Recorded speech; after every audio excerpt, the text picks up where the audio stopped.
Master minds commerce చదవాలనుకునే 10th inter విద్యార్థుల తొలి ఎంపిక. కరీంనగర్ జిల్లాలో సంచలనం సృష్టించిన పిఎంజే జ్యువెలరీ కాల్పుల కేసు తెలంగాణ పోలీసులకు పెను సవాల్గా మారింది. అయితే దుండగులు ముందుగానే పక్కా ప్లాన్తో రెక్కి జరిపినట్టుగా వెల్లడైంది. జగిత్యాల జిల్లా ధర్మపురిని అడ్డాగా చేసుకుని అక్కడ విజయలక్ష్మి లాడ్జ్లో ఉండి దోపిడీకి ప్రణాళిక రచించినట్టుగా సమాచారం. ఘటన అనంతరం పారిపోయిన దుండగులు ధర్మపురి గోదావరి పరిసర ప్రాంతాలకు చేరుకున్నట్టుగా పోలీసులు గుర్తించారు.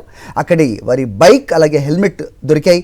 జాగిలాలతో పోలీసులు విస్తృతంగా గాలింపు చర్యలు చేపట్టగా గోదావరి వద్దకెళ్లి ఆచూకీ ఆగిపోయింది. దీంతో నది దాటి ఆదిలాబాద్ అటవీ ప్రాంతాలకు పరారై ఉండొచ్చని అనుమానిస్తున్నారు.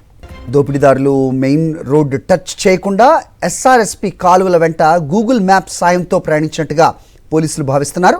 ఈ కేసులో బీహార్కు చెందిన దొంగల ముఠా ప్రమేయం ఉన్నట్టుగా అనుమానిస్తున్నారు. షాబుద్దీన్ పఠాన్ అనే వ్యక్తిని పోలీసులు గుర్తించారు. అతను గతంలో పూణే జైల్లో శిక్ష అనుభవించినట్టు, మహారాష్ట్రలోని బోరేపల్లి ప్రాంతంలో జరిగిన ఒక కేసులో ప్రధాన నిందితుడిగా ఉన్నట్టుగా కూడా సమాచారం. ఇప్పటికే పోలీసులు బీహార్, మహారాష్ట్ర రాష్ట్రాల్లో 10 ప్రత్యేక టాస్క్ ఫోర్స్ బృందాలను రంగంలోకి దింపి దర్యాప్తు జరుపుతున్నాయి.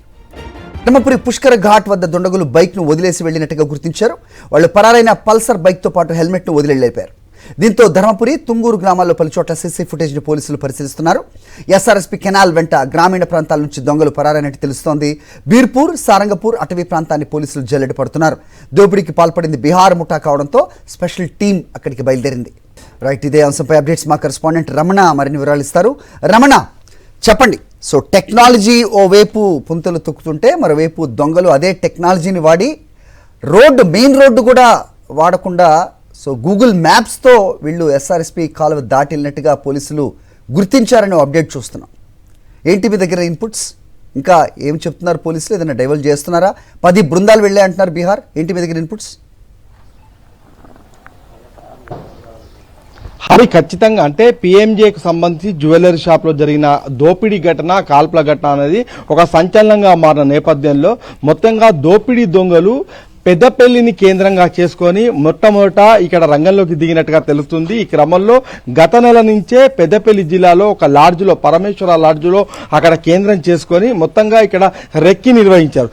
ఈ క్రమంలో వాళ్ళు దోపిడీకి ఎక్కడైతే పిఎంజే జ్యువెలర్స్ కరీంనగర్లో ఎంచుకున్నారో ఆ స్థలానికి ఎంచుకున్న క్రమంలో మొత్తంగా వీళ్ళు జగిత్యాల జిల్లా ఒక పుణ్యక్షేత్రము, తీర్థం, గోదావరి తీర్థమైన ధర్మపూర్ని ఎంచుకొని ఇక్కడి నుంచి మొత్తం ఆపరేషన్ను పూర్తి చేశారని చెప్పుకోవచ్చు. ఈ క్రమంలో వాళ్ళు పిఎంజే జ్యువెలర్కి వెళ్లి అక్కడ మొత్తంగా కాల్పులు చేసిన ఘటన తర్వాత వాళ్ళు ఏ రూట్లోనైతే పిఎంజే జ్యువెలర్స్ చేరుకున్నారో అదే రూట్లో మళ్ళీ తిరిగి ధర్మపురి వైపు వచ్చి ధర్మపురి గోదావరి వద్ద మనం నిన్న చూశాము ఒక బైక్ లభించింది, పల్సర్ బైక్, అదేవిధంగా హెల్మెట్, మరొక బైక్ అపాచీ బైక్ అనేది కలమడుగు ప్రాంతంలో లభించింది. మొత్తంగా మనం చూస్తే ఈ దోపిడీ దొంగలు ఒక పక్కా స్కెచ్ ప్రకారం, ప్లాన్ ప్రకారం వచ్చారు. ముఖ్యంగా సాంకేతికతను మీరు అన్నట్టుగా ఉపయోగించుకున్నారు. గూగుల్ మ్యాప్స్ లో ఇంటర్నల్ రోడ్స్ ను పెట్టుకుని మొత్తంగా ఎస్ఆర్ఎస్పి కెనాల్ వెంట వీళ్ళు మొత్తం గోదావరి ప్రాంతానికి చేరుకున్నారు. అయితే ప్రస్తుతం మనం ధర్మపూర్ లో ఇక్కడ వాళ్ళు స్టే చేసిన లాడ్జ్ వద్ద ఉన్నాము.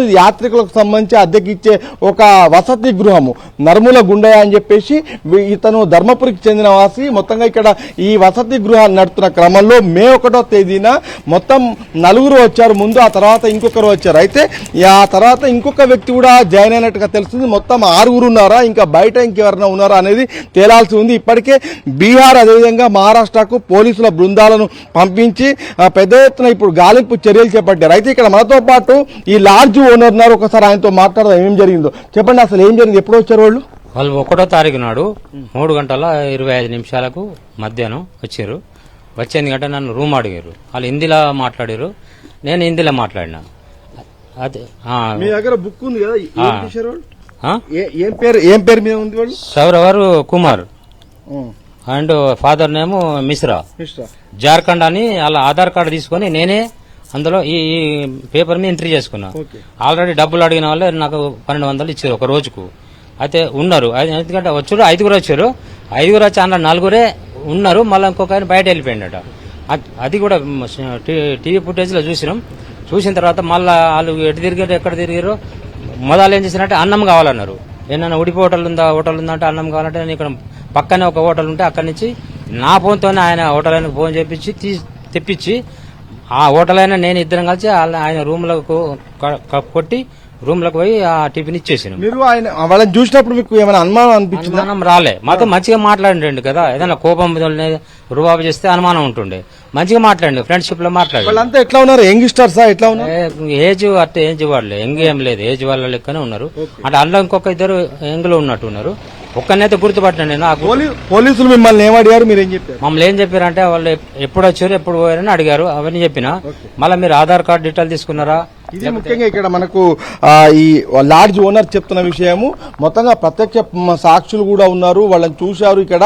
అయితే మొత్తంగా ఈ వ్యవహారంలో, ఈ ఘటనలో పూర్తిగా అంటే కేవలం కరీంనగర్ పిఎంజే జ్యువెలరీ షాప్ ఘటన అనేది కరీంనగర్ను ఉలికి పడేలా చేయడమే కాదు, రూరల్ ప్రాంతాల్లో కూడా ఇప్పుడు ఒక భయాందోళనకు గురి చేస్తుందని చెప్పవచ్చు. ఎందుకంటే ఎక్కడెక్కడి నుంచో వచ్చి ఈ విధంగా సాయుధులైన వాళ్ళంతా కూడా లాడ్జులు తీసుకొని ఈ విధంగా దొంగతనాలకు, దోపిడీలకు పాల్పడుతుండడంతో మొత్తంగా ఏం జరుగుతోంది అనే ఒక ఆందోళన అయితే మనకు సర్వత్రా వ్యక్తం అవుతుంది. Hari, all right Ramana, thanks for the inputs.